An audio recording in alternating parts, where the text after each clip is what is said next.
avoir un apport de Steve McIntosh sur justement cette worldview, cette vue du monde, vision du monde, cette perspective évolutionnaire, qui sera suivie par Jennifer Goodley. Et on a nos intervenants anglophones sont là-bas pour profiter d'une traduction simultanée en français. Là, après une pause café, retour en musique, Georgie Szabo, qui travaille depuis longtemps avec Erwin, va justement montrer dans quelle mesure le travail d'Erwin vient s'insérer dans ce paradigme de la coévolution. Et nous ferons, et ça c'est la petite nouveauté, ça n'apparaissait pas sur le programme que vous avez vu, une intervention juste avant le déjeuner des membres fondateurs du club de Budapest, dont certains vous ont été déjà présentés, à la fois en Hongrie, puisque nous avons la chance qu'elle soit là, et en France. Et ensuite, nous allons, après le déjeuner, on comptait un peu pouvoir aller dehors pour profiter, mais on verra si la pluie nous donne un petit entracte, un petit retour en musique, et Michel nous conduira dans un voyage au cœur de l'approche évolutionnaire. Je suivrai moi-même avec justement la question de est-ce que le co-leadership, cette notion de co-leadership que je préciserai tout à l'heure, peut-il être et dans quelle mesure un catalyseur de la coévolution. Et nous aurons, après une autre pause, une intervention d'Erwin sur pourquoi changer de conscience maintenant. Et nous terminerons par une table ronde, puisque nous avons perdu une partie de notre électricité. Je continue. Qui permettra à tous les intervenants d'entrer en dialogue les uns avec les autres, ainsi qu'avec vous. C'était ça l'idée, c'était cette danse que tu évoquais. On souhaite qu'elle se poursuive aussi entre les intervenants, et nous nous sommes assurés hier que justement chacun des intervenants est bien conscient de ce qui s'est dit avant, ce qui va se dire après, pour que ce ne soit pas simplement des interventions complètement séparées les unes des autres. Et cette table ronde permettra de leur parachever et aussi bénéficier de vos réflexions sur la journée. Qu'est-ce que vous avez appris? Quelles sont les questions que vous vous posez? Et nous clôturerons à 18h. Il faut que en fait, nous quittions la salle à 18h, donc nous serons prompts là-dessus. Alors, si c'est clair, moi je vais vous proposer quelques slides en anglais pour nos amis, mais que je dirai en français, donc je vais faire de la traduction simultanée moi-même, sur cette notion de perspective évolutionnaire. Pardon? La vidéo, il faut que je regarde les vidéos. Ah oui, oui, j'allais le faire après. D'accord. Oui, il y a de la vidéo et si vous ne... Pendant que Michel m'a tendu la perche, si vous ne souhaitez pas être enregistré sur la vidéo, dites-le aux opérateurs pour qu'ils ne vous prennent pas, parce que nous voulons éviter tout problème de ce côté-là. Alors, la perspective évolutionnaire, donc... Quand on regarde l'évolution de presque 14 milliards d'années, on peut dire qu'il y a eu 3 Big Bang. On connaît le premier Big Bang, c'est l'émergence de l'univers visible, du système solaire, bien sûr, de la matière, notamment des éléments physico-chimiques dont nous sommes composés nous-mêmes. Il y a eu un deuxième Big Bang qui est l'émergence de la vie, quelques milliards d'années plus tard, et là, toute une progression des organismes monocellulaires, aux plantes, aux animaux, etc. Et le troisième Big Bang, c'est l'émergence de la conscience humaine, capable de réfléchir sur elle-même, et de la culture, lorsque cette conscience humaine se met, bien sûr, en connecter les uns aux autres. Et nous allons surtout, bien sûr, parler de ce troisième point, mais c'est important de le situer dans son contexte d'ensemble. Et une petite grille qui, vous le verrez apparaître d'ailleurs dans l'ouvrage, à la fin de l'ouvrage, que nous utilisons, en tout cas moi j'aime bien l'utiliser, qui nous vient de Ken Wilber, qui est un des spécialistes et un des fondateurs de la pensée intégrale, avec Teilhard de Chardin, Sfero Bindo et d'autres, fait apparaître qu'effectivement, comme Karine l'a mentionné tout à l'heure, il y a à la fois une dimension individuelle de l'évolution et il y a une dimension collective de l'évolution. Et il y a deux dimensions à cela. Il y a une partie qui est visible au niveau de la biologie, par exemple, ou du comportement individuel, et au niveau collectif, des structures et des systèmes.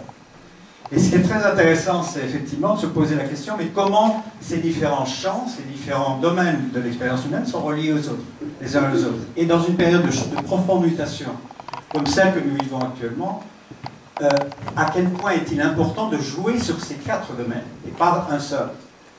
Par exemple, simplement en changeant les structures. Et donc, ce que nous allons, je crois que tous les présentateurs dans la journée vont y faire allusion, c'est que nous allons à la fois considérer l'évolution intérieure, qui est donc notre intériorité personnelle, la culture au niveau collectif, les comportements et les structures et systèmes, ça c'est l'évolution extérieure, c'est-à-dire ce qui est visible. Bien entendu, il s'interpénètre, et comme tout schéma, à 4 tableaux, à 4 entrées, c'est une simplification, mais c'est important, parce que je crois que c'est ce qui distingue vraiment l'œuvre d'Erwin et le travail du club, c'est de prendre en compte toutes ces dimensions, et non pas certaines d'entre elles seulement. Et donc, Carter Phipps, qui est un collègue que connaît bien Steve McIntosh, fait la distinction lui-même, ou on a fait la distinction entre les évolutionnistes et les évolutionnaires. Alors, les évolutionnistes sont des personnes qui sont très influencées par l'évolution extérieure. C'est-à-dire que ils adhèrent complètement à la théorie scientifique de l'évolution, et Darwin et tous ceux qui lui ont succédé, donc essentiellement au niveau des sciences dures, physique, chimique, etc., et la biologie aussi, enfin, tout ce qui peut être observé. Ça, c'est un point important. Et ce terme, d'ailleurs, est utilisé aux États-Unis par opposition aux créationnistes, ceux qui croient que l'univers s'est créé en une semaine, il y a 6000 ans, quelque chose comme ça. Donc, le mot évolutionniste est important. Et ce qui est important aussi, c'est de comprendre que les évolutionnaires, et c'est un terme qui est assez nouveau, et en anglais et en français, bien sûr, apprécient tout ce que les sciences ont apporté dans la connaissance de l'évolution, mais vont au-delà. Et justement, se concentrent davantage sur les interactions entre l'évolution intérieure et l'évolution extérieure. Et quand on les observe, et vous allez avoir l'occasion de rencontrer au moins un certain nombre d'entre eux aujourd'hui, parce que je les considère tous comme des évolutionnaires, ils se comportent souvent comme des avocats, c'est-à-dire des personnes qui ont une flamme, une foi, souvent passionnée, ou des activistes, pour justement montrer que la partie sur laquelle nous pouvons intervenir, nous, en tant qu'êtres humains, et qui aura des répercussions sur le monde physique, bien entendu, la nature, c'est justement le niveau de conscience et la culture. Et c'est là-dessus que nous allons mettre, bien sûr, l'accent aujourd'hui.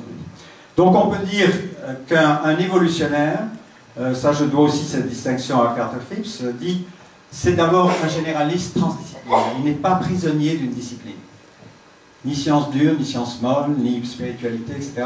Et c'est de comprendre ce chevauchement qu'il faut faire entre ces différentes tendances, et qui est capable aussi de discerner des patterns, des schémas profonds dans l'évolution de l'univers, visibles et invisibles, et qui donc joue le rôle de rassembler, d'intégrer ce qui a été pendant très longtemps séparé. Edgar Morin, vous savez, a beaucoup, dans de nombreux cas, et comme Erwin, a déploré la séparation, la fragmentation du savoir, qui ne permet plus justement d'avoir une vision d'ensemble.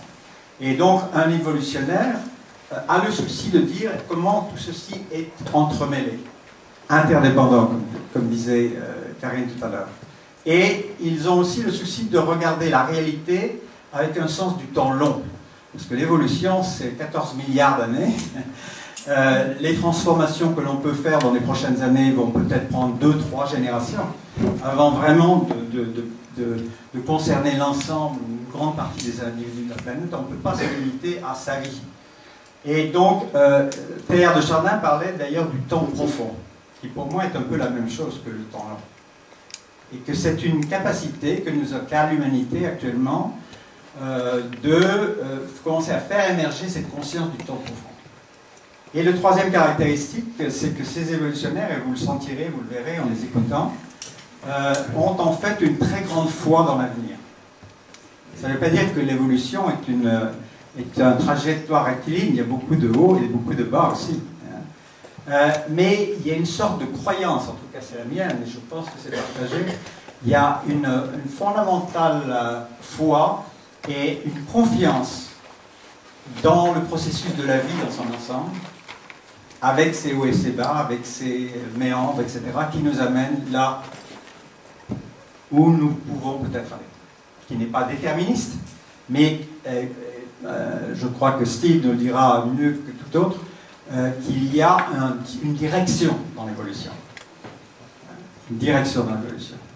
Voilà, donc je vais m'arrêter là, simplement pour dire que si vous-même, vous souhaitez, au cours de cette journée, et vous l'avez peut-être déjà fait, bien sûr, vous n'avez pas attendu cette journée, adopter une perspective évolutionnaire, ça veut dire deux choses. Et ça, c'est très important de voir qu'il y a les deux choses. L'un, c'est de devenir sensible, conscient, que nous avons tous individuellement une contribution à faire. Nous sommes comme tu le disais, des individus uniques dans notre singularité, et que nous pouvons apporter quelque chose à l'évolution de l'humanité et son impact sur le reste de l'univers. Mais avec cette possibilité, il y a aussi une responsabilité. Donc c'est d'accepter cette responsabilité personnelle, et ça peut quelquefois paraître à la fois très ambitieux, voire très lourd, mais on ne peut pas faire l'un sans l'autre. Donc être un créateur responsable, et ça s'exprime dans les gestes de la vie quotidienne. Voilà, donc ça c'était en guise d'entrée dans notre parcours de la journée, et dans notre danse de la journée. Et maintenant je voudrais vous présenter Steve McIntosh.